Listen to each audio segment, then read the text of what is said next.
Guys, అందరూ ఎలా ఉన్నారు? బాగున్నారా? నేను బాగున్నాను ఫ్రెండ్స్. ఇవాళ చూడండి, వంకాయ కూర మసాలా, వంకాయ మసాలా కర్రీ అద్రిపోయింది. వంకాయగా వేసేసుకున్నాను, అద్రిపోయింది. ఆవిరి వచ్చేస్తున్న ములాంచి మీకు కొంచెం బ్లర్ వచ్చేస్తుంది.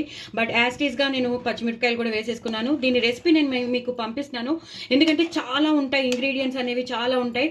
ఒక్క షాట్లో చెప్పడం అనేది చాలా కష్టం. బట్ ఇలాగే చేసుకోండి, నేను చెప్పినట్టు చేసుకోండి, సూపర్ ఉంటుంది. మన రైస్ ఐటమ్స్కి బాగుంటుంది, అలాగే చపాతీస్కి బాగుంటుంది, మామూలుగా వేడి అన్నంలో తింటే కూడా చాలా బాగుంటుంది.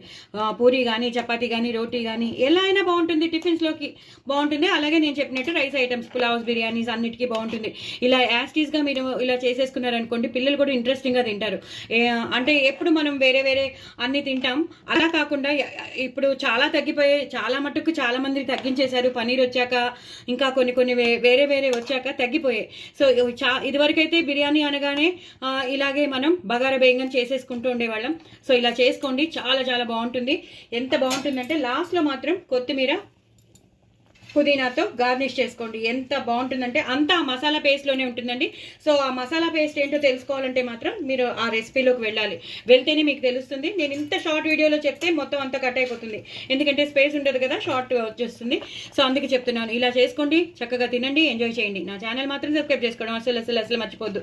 ఒక్కొక్క వంకాయని ఇలా తీసుకుని తింటుంటే ఎంత బాగుంది చూసారా. ఈ గ్రేవీనెస్ కూడా ఇలాగే ఉండాలి. ఎంత బాగుందో, చాలా బాగుంటుంది. మరి చేసుకోండి, ఎంజాయ్ చేయండి. నా కామెంట్ బాక్స్లో పెట్టండి. చాలా టేస్టీ అయిన వంకాయ మసాలా కర్రీ. బాయ్ అండి.